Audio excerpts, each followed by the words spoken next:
President George Bush was head of the CIA. He has said that he is going to increase covert action activities of the CIA.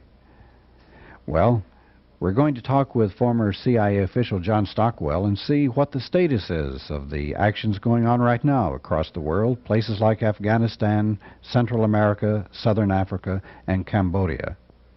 One of the jobs which John had when he was in the CIA was to run the Angolan program. He later quit the CIA and wrote his famous book, In Search of Enemies. John, George Bush has inherited quite a few covert operations from the Reagan administration. Can you provide an overview of the CIA's secret wars under Reagan and tell us what is likely to happen with these operations under Bush? This is the most fascinating period perhaps of the Cold War, because there is the suggestion, the rumor afoot, if you will, that the Cold War is coming to an end. The Russians are withdrawing from the battlefield and it's all over. That's not going to happen. I was just in London conferring with a number of people, including Tony Benn of the Labour Party, talking about just that sort of thing. What Bush is going to do is put the covert back in covert actions. Reagan wanted to be the cowboy showing the world how he stood up to communism in Nicaragua and bombed Libya and did dramatic things. Or to put it another way, is Bush is going to use Vaseline as he proceeds with the rape of the world and get it back into more of an old school. They're bragging, of course, big about Afghanistan. Reagan, as he went out of office, cited all of his peace victories. Angola, you know, of course, a big one. He was a little bit quiet on Nicaragua because he had sworn that he would not go out of office with the Sandinistas still in office, and they did outlast him. El Salvador is probably the hottest spot. As I see it, if you measure it in terms of where the United States might be provoked to put in U.S. troops and have our next war, could very well be El Salvador. Kampuchea, they're citing that as another big victory. We've got the Russians withdrawing from, you know, the Cubans from Angola, the Soviets from Afghanistan, the Vietnamese from Kampuchea. But as we get into the discussion, you peel off the layer of the cover story, and you start finding very quickly the cynicism going on full apace. And the basic point, I think, that I would register is that we got a lot of energy from Reagan's cowboy style. He wanted the world to debate contra aid instead of focus on the fact that Reaganomics had run up the biggest debt in the history of the world. And so he was focusing attention there, but there were 21 low-intensity conflicts going that the CIA was a major participant in, and the only one that got any remarkable coverage in the peace community or the press was Nicaragua, and it was by no means the biggest in terms of money or in terms of lives lost. Now, with the Vaseline president, we're going to have a situation working where we may not have that infusion of energy from the White House, from the Congress, giving us the ammunition for our debates and rallies and a rallying point for the Peace Corps. A little bit harder for us to be sure what's happening in given countries, the sort of thing where it may come out 5 years later, like Chad with Woodward's coverage coming out, you know, years later. What was that about? Well, back in the early 80s, Woodward's book, Veil, there was some coverage at the time, Time, Newsweek, but the CIA put 2 consecutive invasions, or forces together from the Sudan to move into Chad to take power, to counter Gaddafi and his forces coming down from Libya. At the time it was happening, you don't get the coverage, they keep it secret if they want to. The Afghani operation is the biggest one in the history of the CIA, and they managed to divert, biggest in every sense, including the fact the largest heroin smuggling ring left behind. And they managed to keep it from, not secret, but keep it from being a focal point of debate for the 6 major years that it was run. How could it have been bigger than Vietnam? Well, Vietnam was a CIA operation for years before the Army came in. And Vietnam became the Vietnam War with U.S. Army, U.S. Air Force, billions of dollars. Laos had always been cited as the CIA's biggest war. Vietnam became an overt war. Laos remained a CIA secret war. And the hundreds of millions of dollars there, supported with Air Force bombing and everything. But Afghanistan is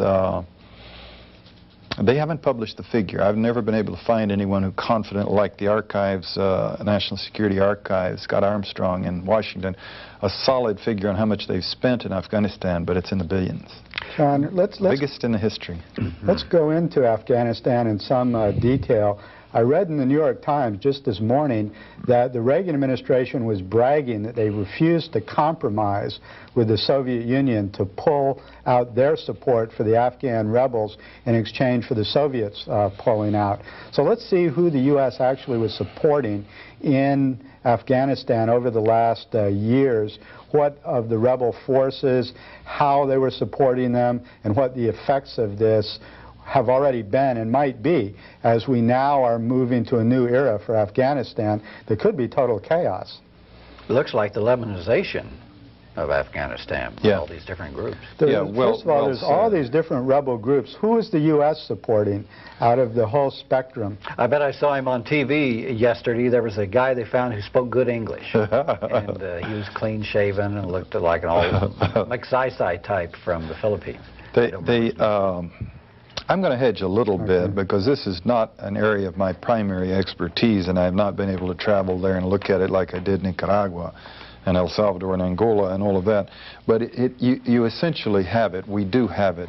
The Admiral Turner, when I debated him at Colby College, he was boasting about that covert action that he had started it, and citing it as an example of a successful covert operation. They set it in motion, and then eventually it led to the Soviets having to withdraw their troops. The game that they're playing, essentially the U.S., the parallel to Vietnam is significant. We invaded, they invaded,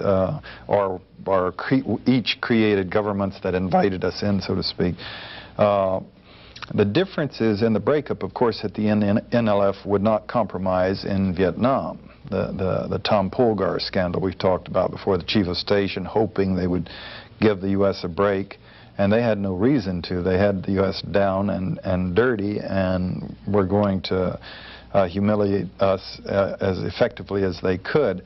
This is essentially what Reagan is doing in Afghanistan, but the difference is that in Vietnam, the other side had created a very cohesive force in an orderly way to move in and take power and administrate and run the country, the NLF, and Hanoi and the government and everything. What we've been doing in Afghanistan is just pure and simple shotgun destabilization, funding anybody that's got a group, giving them arms through Pakistan, every kind of group, as you say, the Lebanization, so that now we've won in the sense that Reagan is crowing and Turner is crowing and Carter is crowing. You heard that on the news yesterday, that his policies had been vindicated and all of that.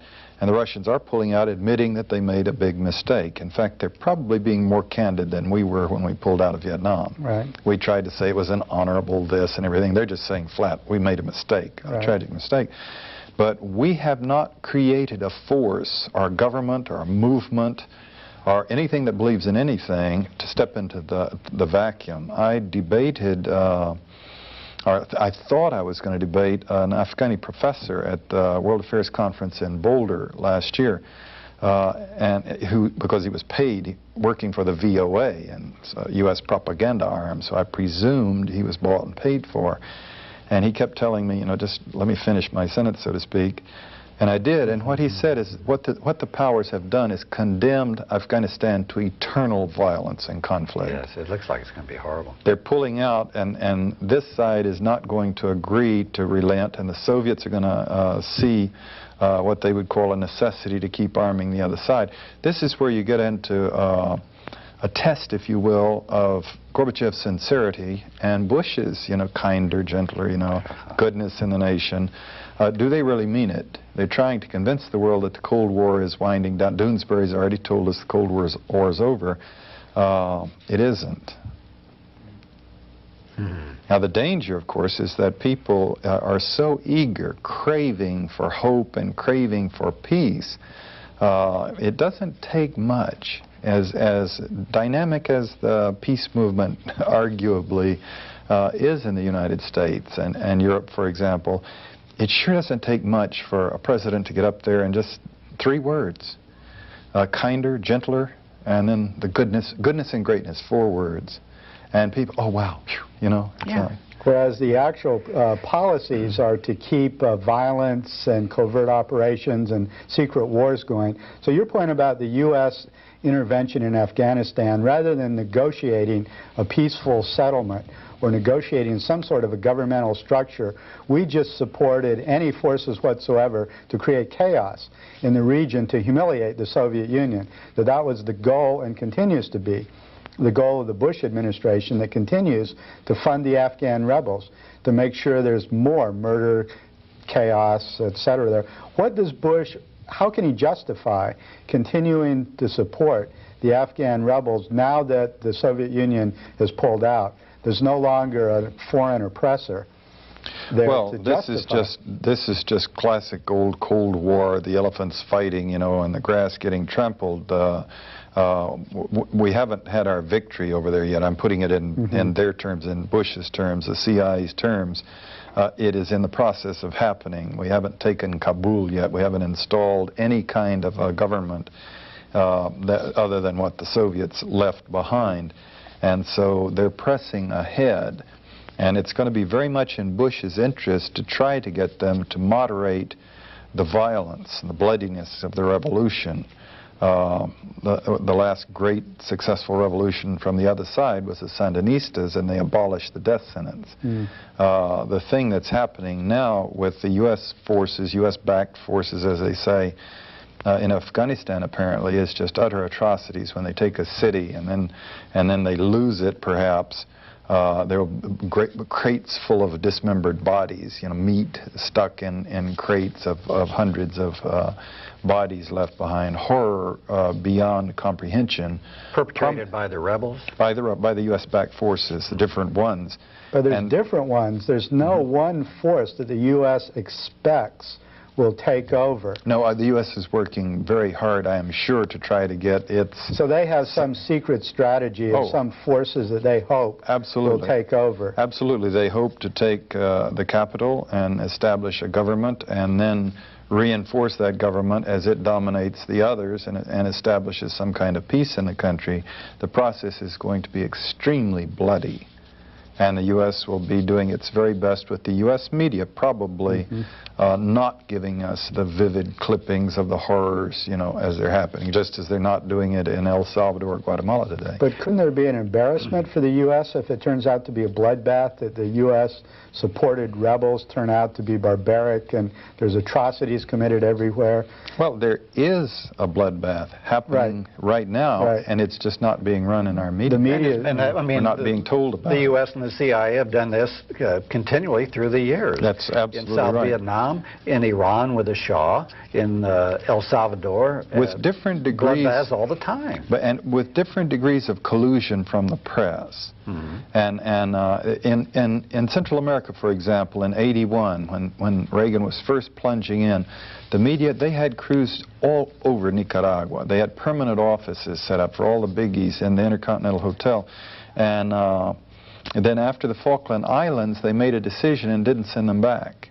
The stuff was running on the evening news every day, the horror stories and visual imagery, and they shut it off as the media bought into Reagan's Contra-program. And you know, the Office of Public Diplomacy and painting the white hats, as they put it, on the Contras and the black hats on the Sandinistas, and the media, the Washington Post, the biggies cooperating. And they're clearly cooperating in Afghanistan. Otherwise, we would be having much more graphic footage and graphic explanations of what's happening in Afghanistan right now today. And it's going to get worse for the, for the next year. They call them the freedom fighters, and that's it. But there's been nothing on U.S. support of any specific groups or what the effects of supporting these groups are. See, this is exactly what I'm saying. This is the biggest one in the history of the CIA, and there's been nothing about it. And part of the reason is it's been a full bipartisan. The Contra program was public, and there was debate on it, and at times it was voted down. It was close votes. There were serious differences. In the Afghani, it's virtually unanimous. Both sides of the House and the Congress or the Senate are fully behind it, and so and the administration didn't want to provoke a debate on it. And the media was willing to go in and give us a glimpse now and then, but not map it out for us. They give you mainly the glimpse of the Soviet atrocities, or it appears that it was the Soviet occupation that's creating all of the bloodshed, that this is a legitimate revolutionary or counter-revolutionary force. But they don't go into any detail of how the U.S. is supporting these groups. And there's also nothing about the drug running of these different rebel drugs to say, and of course there's nothing about the CIA actually helping these rebel forces with their drug running to help support their military struggles against the Soviets. Without mention of the CIA program and the secret war, you do pick up articles about, you know, the drug allocations around the world, and the Golden Crescent is now the largest source of heroin apparently in the world today, right in there where the CIA's been running this operation with its C-130s and C-123s, flying in with arms and flying out with the heroin. What's the evidence that that's happening? I mean, I haven't even read anything about this, the CIA heroin route. Well, there have been a lot of things in Covert Action Information Bulletin where they've traced, well, first of all, historically, the rebels, the groups, have been big dope operators for years. And this is one of the things that the communist government, which later became backed by the Soviet Union, was trying to do away with. They were trying to eliminate drugs from their country. They were trying to establish health and education. They were trying to have some women's lib, give them a chance, and do away with slavery. But when they started doing this and to eliminate some of those drug runners, well, then that's one of the big groups that it's sufficiently flagrant and open, and it was the theme of the last James Bond movie, as a matter of fact, set in Afghanistan with these huge plane loads of heroin. John, there's a byproduct of this. We're assuming that the activities of the CIA in Afghanistan will lessen somewhat as a result of this. Do you suppose? Not for 2 or 3 years. No, they'll be very busy funding the CIA and the paramilitary, the invisible government, the entire spectrum of it, to build a solid government that with the death squads to pacify the country. I look for a tremendously troubled situation to go on several years, at best. I see. Like Lebanon, with every single faction fighting in a situation where no faction can gain control. As that Afghani professor said with just visible anguish, he said they have condemned Afghanistan to eternal violence. Wow. So there won't be any unemployed covert action hot dogs from the CIA who'll be available and looking for work in the rest of the world, like it happened in Vietnam, for instance. No, they'll just be quieter, and that will be the difference. They'll try to keep it out of sight instead of, like the Contra program, posturing for the press and provoking public confrontations.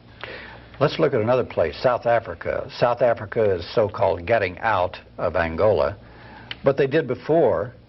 And then they came right back in again when there was, it looked like there was going to be peace in the area. Now, it looks like the same thing happened. They're getting the Cubans to pull out. They got their ears pinned back. They pulled away. But now I understand, I heard where they've actually made some more armed attacks into Angola.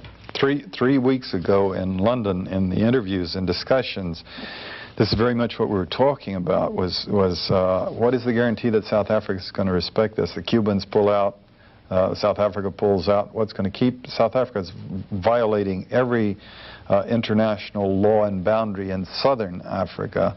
What's going to keep them from going back into Angola? How long will it be before they put their troops back in? And the answer was 2 weeks. Yeah. And now, interestingly enough, Washington's reaction on this, of course, Reagan had a big aid program to Savimbi, and Bush has promised to continue it, and obviously is clearly doing so. Now, Savimbi's pinned down on the border down there now, militarily, and is a little better off than the Contras are, and he was taking a beating, so the South African forces came in to bail him out. The U.S. Response, they obviously didn't stand up and say, well, we happen to be in there in force with the CIA and we call the South Africans in. their statement was, I can just remember, you know, back in the task force scribbling away the wording on the statement, you know, to put... When you were running the Angola operation. When we were running, their answer was that it has not been confirmed by any reliable sources that the South Africans are in fact back in Angola. We should in fact tell our audience that John Stockwell was the CIA officer in charge of the Angola operation and resigned after that, wrote his book In Search of Enemies that began his process of developing a criticism of the CIA, and has been speaking out as a peace activist ever since. So Angola has basically been a hot point for the whole Reagan administration. Well, let's strip Angola down just real briefly while we're on the subject. Chester Crocker, Assistant Secretary of State for African Affairs, was talking to some of us in the Africanist progressive side of things, Jerry Bender particularly at the International School at USC, and promising that he was going to negotiate a settlement for Namibia and get the Cubans out of Angola. And Jerry, a friend whom I respect enormously, said that, you know, if you succeed, we'll give you credit for it publicly. And Crocker succeeded. He pounded away and negotiated away, and it took 6 years, and eventually he worked out a deal where the South Africans would give Namibia its independence and the Cubans would go home. And the Cubans are going home, and it's a real deal. And the South Africans are, you know, there is at least some kind of a farcical independence being given to Namibia. The oversight, is it going to work? Are the UN forces going to cover it? Are death squads going to be left behind to keep a proxy control? You know, that question remains. But still, Bender and I, supporting him, were obliged to say, yes, you know, Crocker, you did it. Namibia finally is getting its independence. However, in that fascinating, complex deal, the Cubans are coming home, South Africa is giving independence to Namibia, and getting out of Angola and promising to stay out even though. But the United States, although arbitrating that thing, did not promise to cease its aid to Savimbi to destabilize Angola. Now that is brass. But it's also just idiotic. I mean, it sort of confirms your thesis in Search of Enemies, that the role of the CIA is to search out enemies, to fight wars, to destabilize the world. Here's a region that needs stability. There's negotiations to try to stabilize it, and the U.S. keeps supporting these rebel forces to try to overthrow the Angola government that led to the absolutely bizarre situation of the Cubans there that were supporting the Soviet-backed Angolan government, protecting the U.S. multinational corporations. I think Gulf Oil had big Gulf Oil, which was bought up by Chevron. The Cubans were protecting against the CIA-backed Angolan rebel forces. So it's not even in U.S. economic interest to destabilize Angola. When Savimbi was brought to Washington in the winter of '86, remember, he dined at the White House, and yet he went on television promising the aid that he was being given, that he would attack Gulf Oil facilities, which facilities had been built by loans which Reagan had approved. In addition to which, he has kept the central part of Angola frozen and the Benguela Railroad shut, and that's Zaire, our big client's only economically viable egress to the sea, is that railroad that we pay Savimbi to keep shut. Meanwhile, the human horror, the Red Cross counts 55,000 people in Angola who have been maimed by Savimbi's landmines and attacks. And George Bush continues to support those forces.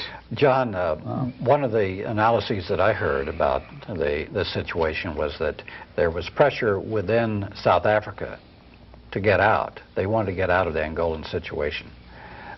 They didn't want to support it financially, and also there were problems because their soldiers were getting killed. So the United States said, okay, go ahead, pull out. We'll come in and we'll directly supervise the situation and take care of it. So it wasn't a big victory for the Angola government or for Cuba in that respect. It was just a switch of people who were going to control it. Well, this is exactly the point I was trying to make, is that us, Crocker playing big arbitrator, and we didn't agree to give the region peace. But it is a fact that Namibia is getting its independence.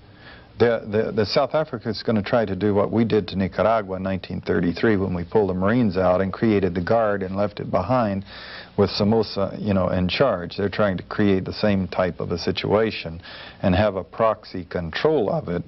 From the Cuban point of view, the Angolans are being left facing a dire situation, with Savimbi still being funded to destabilize and the South Africans still coming across the border, and the Cubans coming home.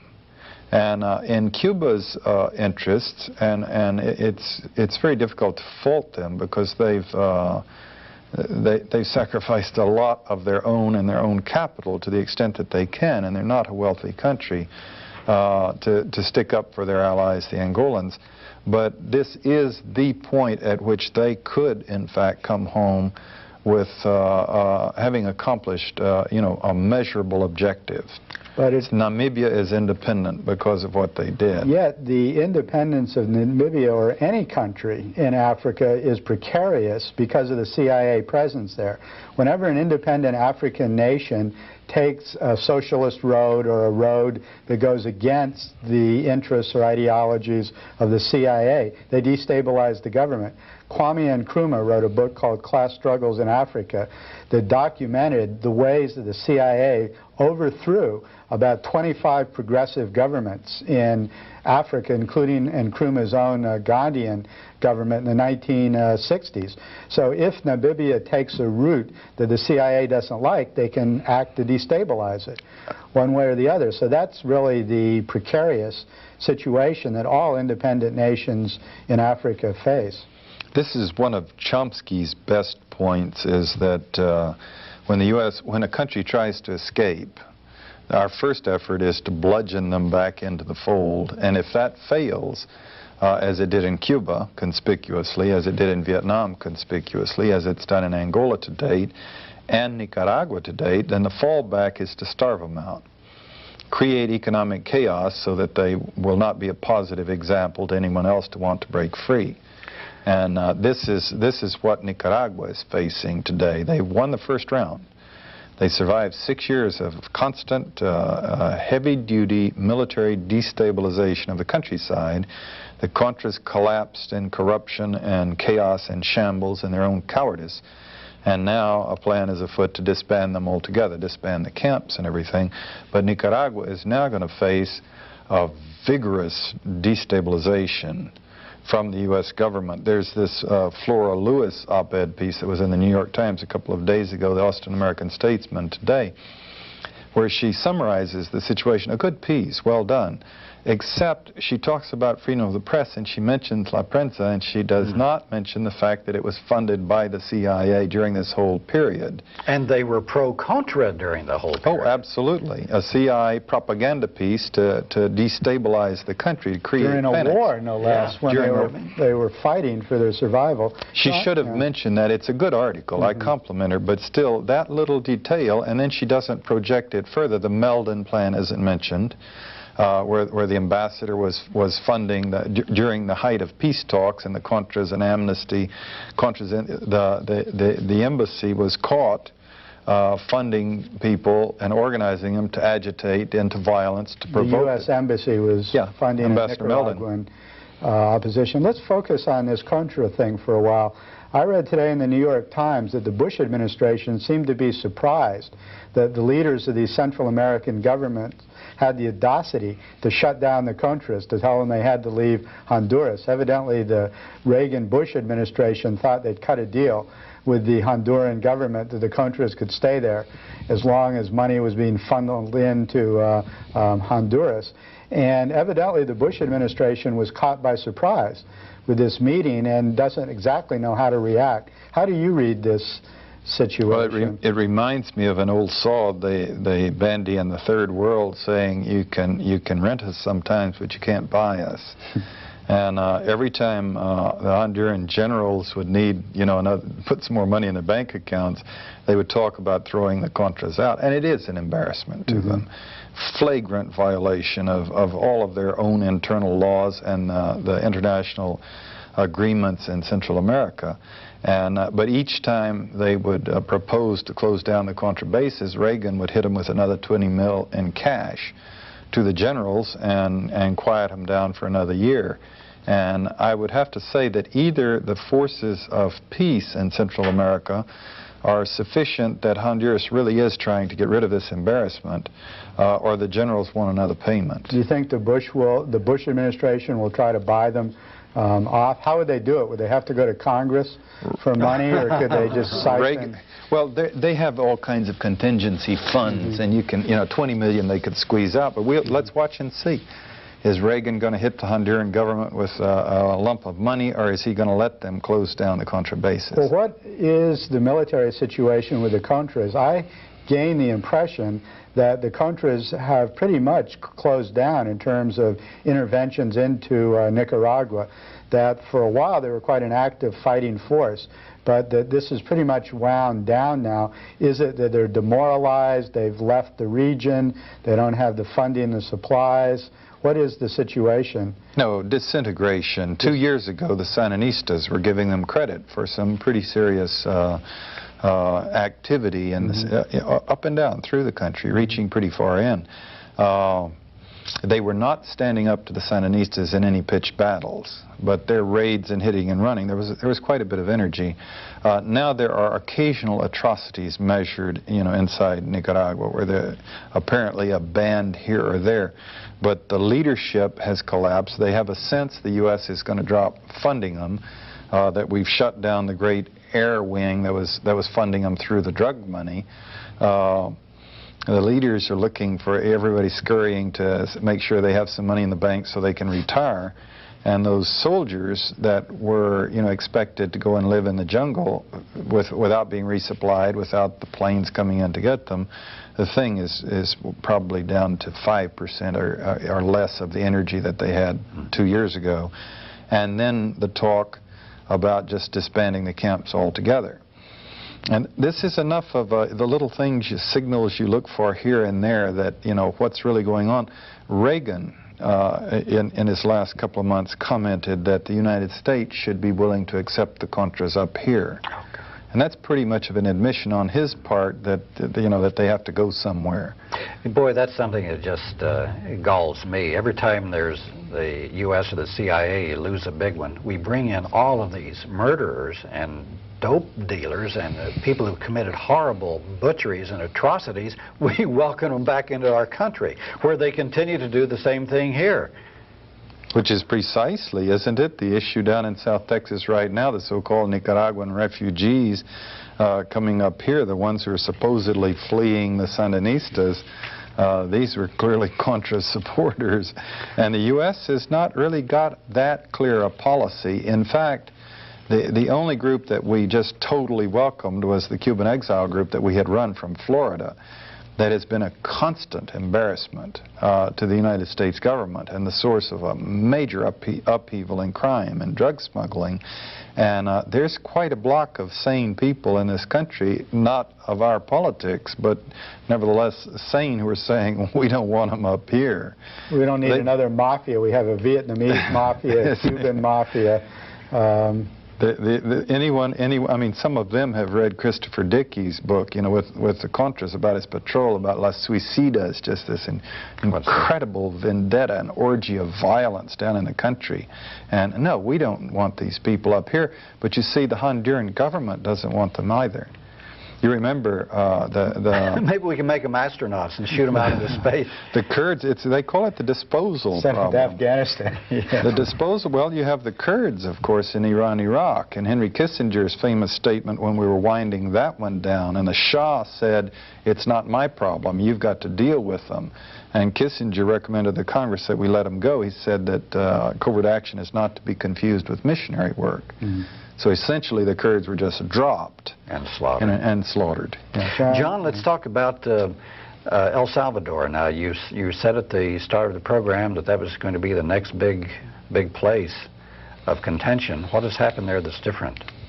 It's returned to the same. The New York Times, International Herald Tribune are writing repeated articles saying that the level of violence and dispute and instability in the country is back to where it was in 1982, when it was about to go down the tubes. It was breaking. The country could have gone. A revolution could have happened. and the U.S. began putting in massive shipments that eventually became $3.3 billion worth of military aid. These big newspapers are sort of warning the establishment that that's where we are right now today, counting the number of attacks on military camps by the so-called rebels in the capital, in the last month. And elections are coming up in which there's every appearance that the Arena Party will win, which is the right-wing, Dubuison's original creation. And this is a situation where I think Bush is really desperate. I think, his Vaseline principle, putting the covert back in it, I don't think he wants a showdown in El Salvador right now. He wants to sell this goodness for a while longer and keep things quiet until he's got his credibility up. But one thing that I said in England that I fear very much is the reason he and the media that supports him are working so hard on this goodness image is so that when he puts U.S. troops into El Salvador to keep it from going down the tubes, he'll be able to say, I'm a good guy, but, I had to. Or to put it another way, he's faced with a dire challenge to his first real test there. If the country comes apart, if it starts to go, if the revolution starts to really succeed, the oligarchy is already back to the 82 position of decapitalization, of taking their money out in case it blows, so they won't be caught with it in the San Salvador banks. If it goes, then he's going to have to either, one, put U.S. Marines in there at just a point in history where the Soviets are pulling theirs out of Afghanistan. Right. And the world's not going to like that. And the people in the U.S. aren't going to like that. Or he's going to take historical credit for, quote, letting El Salvador go down the tubes, as Carter was blamed, for example, for Iran and Nicaragua. And he's not going to want to do that. He's not going to be comfortable, the conservative element of his being and his presidency. They're not going to be happy to let a revolution actually happen in El Salvador. I see them as utterly desperate right now, trying to work out some kind of a compromise and keep the lid on. Well, how can they do that if the rebel forces are about to win a military battle? Is there a possibility of negotiating a settlement? This is one thing that the Bush-Reagan forces just haven't done. They have always used the big stick. I mean, covert secret wars has been their method. And well, you notice in El Salvador, and this is just in the last few weeks, the rebels proposed to participate in the elections. If the elections can be put back 6 months so they'll have time to realistically, and Duarte immediately said, no, absolutely not. That would be unconstitutional. No way. And Bush, his White House, said, well, slow down. Maybe we can find a way. So you think they may be forced to negotiate for the first time? Or face a desperate decision, one that could be a Bay of Pigs kind of a humiliation for George Bush in the early days of his presidency. But it's another state of chaos right now in El Salvador, is it not? Not only are the rebel forces winning victories, but the death squads, from what I read, are also back into play, so that in the city you have these right-wing death squads carrying out wholesale assassinations. And Bush's options are pretty limited. The Arena Party, it appears, is going to win. If they do, their inclination to violence, of course, is well known, and they're already into violence. The Congress is in a mood to cut off their military aid if the violence level goes up to a point beyond which they can no longer ignore it. And but if you cut away the military aid, then you don't have any carrot, as they put it, to induce them to behave themselves. So the promise, as they are threatening, is that, well, in that case, there would be no reason for us to restrain our soldiers, and a great bloodbath might ensue. So El Salvador, as a result in part of our meddling in policies and support of creation, originally in the 60s, of the death squads, and then support of them through today, is faced with a real terrible threat of a major upheaval like occurred in the 30s. Another bloodbath where the oligarchy got together in the 30s and said, we're going to have to kill 30,000 people to keep the lid on things, and that's about where they are right now. And that's what they did. And that's what they did. John, there was another occurrence of a socialist government pulling out of a neighbor. We mentioned it briefly before, Cambodia. When the Pol Pot regime was there and just murdering people by the millions, The Vietnamese went in and stabilized the country and put in a government. Then the United States and the Chinese supported Pol Pot, the absolute butcher. Now the Vietnamese are pulling out of Cambodia. Now, what's going to happen there? Is it going to be a bloodbath like you remember, like Afghanistan, you suppose? You remember I said back when the three big failures of the Carter administration, from my point of view, the contradictions that represented a betrayal, one of them was scotching the Olympics. Yeah. For political reasons, which was betraying the athletics and the peace athletic process of the world. Another one was supporting Pol Pot, the greatest mass murderer of modern times after Henry Kissinger, perhaps. Supporting him as the legitimate government at the United Nations when he had no power whatsoever inside the country, but Jimmy Carter did that. And the third thing, of course, was suing me and taking my profits away from my book and putting me under a court order. Those were the reasons why I couldn't vote for Jimmy Carter in the 80 election. So what are the fruits of this Kampuchea policy? For years, we've been, it must be 10 years now, we've been supporting Pol Pot along with the Chinese. Are the Chinese still behind him too, or were they finally shamed into dropping this character? Now, what they've got is four factions that are vying for power, and the U.S. has actually made some policy statements saying that Pol Pot cannot be in charge of the winning faction. But once again, we've created forces. Now, mind you, I was on my way back to Vietnam in '85. The Vietnamese were opening up, 10-year anniversary, and the U.S. media went in, and I went back with my lead to visit her family. And while we were traveling, William Casey and George Shultz toured the area and in Bangkok announced a new destabilization program against Vietnam in Kampuchea. So we have created now, putting our money in willy-nilly, we've created several factions. And the Vietnamese, not that we've rocked their boat very successfully in Kampuchea, but the Russian economic policy, Russia was underwriting that totally. Vietnam's on its knees economically, and Russia was bankrolling that. And the Russians decided that that's one place they can cut, some of their losses and also win some goodwill with the United States. So the Vietnamese are pulling out, and we do not have control. We have created something that we don't have control of, with every possibility that we're going to see another major bloodbath in Kampuchea, for which we will be, in part, responsible.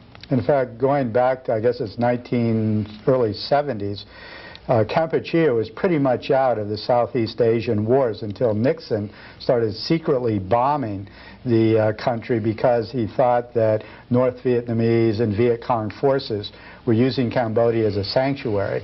And because of U.S. bombings, that country was destabilized and got into a situation of total chaos. It was one of the most peaceful, most beautiful countries in the world. The bombings plus the CIA creation of the Lon Nol government, which went into the utter corruption, the standard pattern.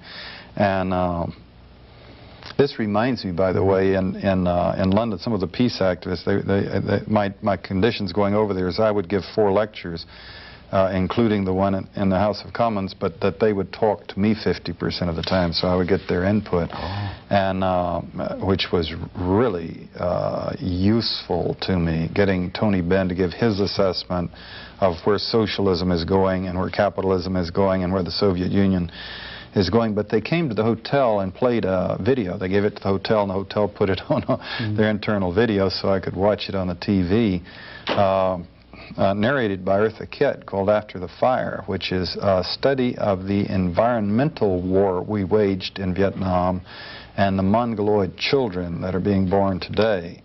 And in my own province in Tay Ninh, where I was the officer in charge, they interviewed a nurse who was a midwife with 2 assistants, the only medical help in the province. And they were saying that when a woman comes to us pregnant, we ask her where she lives, and we can tell her automatically whether or not she has a good chance of delivering a normal child just by where she lives. All the chemical warfare in Vietnam has destroyed this parts of the environment. This was the two greatest moments of shock that I felt as I've come into the peace movement. One of them was seeing the children. In '83, I went down and actually held maimed children in Nicaragua. And the second one was seeing this film and just seeing what we deliberately did to the environment, killing the 1,000-year-old trees and permanently poisoning the land, and seeing the photograph, you know, the shots of the children that had been born since. John, is there any possibility of stopping these CIA wars? We've seen the fruits that they bear, which is death, mayhem, destruction, chaos, etc. Is it possible to stop Bush and the secret wars? Bush himself was head of the CIA. He's obviously someone deeply committed to covert action. While he smiles and talks about a kinder, gentler nation, he's supporting all of these CIA operations. And he's been open and truthful about it. He says he supports them. But can this be stopped? I mean, is there a mood in Congress or elsewhere in the country that these are not helping anyone? They don't serve any real U.S. interests. They just destabilize and create chaos and death. They're totally immoral. They're irrational. Is there any sense that this is what's really going on and that it just has to be stopped? Well, I mean, Gorbachev is evidently trying to create a saner, more rational Soviet policy. So shouldn't the counterpart of that be in the U.S. to stop these covert wars? Well, I hate to keep pounding away like Dr. Gloom, but even glasnost, you know, there's a downside of glasnost. We do have, like I say, Doonesbury announced the end of the Cold War. The nation, we've gotten the word out. There is a great movement in the nation, if you will, of revulsion, of saying these things are wrong. There's surprising people in the establishment. Bill Colby, who ran the Phoenix program and the CIA that did all these things, said the Contra program was wrong and should be shut down, and then said that covert action should be gotten out of the CIA. You're finding remarkable people saying that, acknowledging the fact that these things are wrong. What they're doing, however, as I say, is just putting the covert back into them and toning them down a little bit and trying to keep them out of the public consciousness and trying to get the major media to cooperate with them and keeping them out of the public consciousness. I have to mention, however, the downside of glasnost, which people are overlooking, as the Soviet Union invites openness and discussion and everything. But on the 7th of January, there was an utterly remarkable op-ed piece in the New York Times, which is a reprint from the Soviet Foreign Ministry Journal from last summer, done by Andrei Kozyrov, in which he said, look, most of the third world has opted for the capitalist solution. It was a mistake for the USSR to support people's movements around the world. It led us into the nuclear arms race that's almost broken the Soviet economy. And in the Soviet economic interests, we, he says, have to start supporting stability and the status quo in the third world, and join in the capitalist process in order to participate in world trade, in order to recover our own economy and economic interests. Now, on the one hand, we should have a celebration because and then Gorbachev at the United Nations said something comparable. Now, you know, your first reaction is let's go out and have a celebration. Because this would seem to offer a hope that the Cold War, the brutalization of these countries, can be shut down with the Soviet initiative and people fatigued of them in the United States. The problem is this. There are two kinds of covert actions, to oversimplify basically. You see them clearly in Central America, Nicaragua with a Contra freedom fighters destabilization force, and in El Salvador where we spent $3.3 billion on the death squads to maintain the status quo. To keep a revolutionary forces from winning. To keep the people suppressed, to keep the oligarchies in power, to keep the dollars flowing, to keep the trade flowing at whatever price to the people. Now, if the Soviet Union proceeds to do what it's discussing publicly doing, it is openly saying that it's going to be cooperating with the United States, colluding with the United States, to support, for the El Salvadors, if you will, to support the status quo, which means there won't be anyone, a major superpower, supporting the people's interests and the people's aspirations and hopes. And the two superpowers will be colluding to have better trade to dominate the third world. This would be a great step in the direction of the world security state. I mean, you've got, you know, let us not forget, wonderful as he may be, but an ex-KGB guy in Moscow and an ex-CIA director as president here. And that right there tells you quite a bit about the movement of the world, not to mention the great, you know, peacenik in London. Gorbachev was with the KGB? He has KGB background, yeah. Wasn't this Henry Kissinger's vision of the world, that the U.S. and the Soviet Union have a lot of common interests and they should get together and sort of divide up the world where each has their sphere of influence? Kissinger, of course, studied 19th century Europe, where they had carving up of Europe in spheres of influence. So this has been his policies. Well, as a matter of fact, Kissinger published a paper, co-authored paper, which is discussed, I believe it's in the December issue of the Progressive magazine, in which he's saying how the U.S., Bush, who had just won the election, should prepare to fight wars in the third world. That the Soviet Union, mentioning specific weapons systems that had been designed to fight Soviets in Russia, in Europe, but how they could be reintegrated to fight wars in the third world. Well, that's more aggressive than Kissinger's earlier posture. No, he's flat saying that the next wars will be in the third world as we cooperate with the Soviet Union. Wow, that's heavy. Well, John, thank you for your gloom and doom, but heck, you got to look at the world the way it is, don't you? We've got a lot of work to do. Yeah. We've got a lot of work to do. We can't forget that the INF Treaty gave us all so much hope, but the factories are spitting out bombs faster than they've ever been, and there are now 9 nations producing bombs. Well, it shows we have to reveal what's going on in these different CIA operations all over the world to try to publicize them, so hopefully people will be horrified if they know the truth of what's going on and the human consequences of these covert actions, and just simply shut down these secret wars. Yes. Amen. Now let's have some information from alternative publications about the Defense Department. Should it be called the Defense Department when most of the Pentagon's budget is actually for offense? The percentage of it breaks down this way. 45% goes for intervention in third world countries. 27% goes to fight a possible world war in Europe. 13% for first strike capabilities such as Star Wars. 5% for miscellaneous such as NASA and the CIA. And only 13% for defense of the United States. Only 13%. Well, how are your tax dollars spent? For every dollar you pay in income taxes, 52 cents will go for the military. And that includes, of course, a lot of CIA spending. Only 2 cents will go for housing. But who needs housing? 2 cents will also go for education. But who needs education? 2% will go for food and for nutrition. Who needs that? What about the human impact? Well, housing right now, 2 to 3 million people are homeless, and almost all of them are families. Rents have skyrocketed, and home ownership is almost a dream now, whereas it used to be normal. What about our education? Well, we know all about that. It's in a shambles. Weapons are commonplace in school, as are drugs. Serious teacher shortage, and the assistance by the federal government has severely been diminished. Health care. The AIDS epidemic spreads with no cure in sight. The U.S. has slipped to 19th in infant mortality rate and is the only industrialized country in the world without a national health program.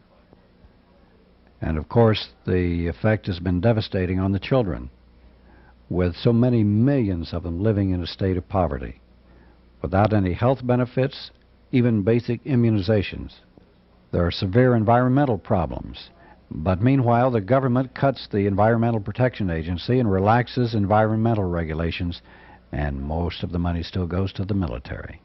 This information was prepared by the Jobs with Peace campaign in Boston, Massachusetts. Many people have asked us to give the names and addresses of the publications which we use for news and other source material. The Guardian is a Marxist publication. The address is 33 West 17th Street, New York, New York, 10011. The Spotlight is a right-wing populist publication, 300 Independence Avenue, Southeast, Washington, D.C., 20003. For keeping up with the CIA and other intelligence organizations, it's the Covert Action Information Bulletin, P.O. Box 50272, Washington, D.C., 20004. The American Atheist is good for keeping up with church-state relationships and the religious right wing. P.O. Box 2117, Austin, Texas, 78768-2117. We would like to thank our crew, the people who helped us put on the program. Our director was Brian Lynch. He also set up the lights. Our audio person was Cheryl Johnson. Our camera people were Christy Swear and Brian Koningsdorf. Christy also was the editor for this program. We'd also like to thank Austin Community Television, ACTV, for the use of their equipment. Alternative Views is a production of the Alternative Information Network, P.O. Box 7279, Austin, Texas, 78713. Please write to us. Goodbye.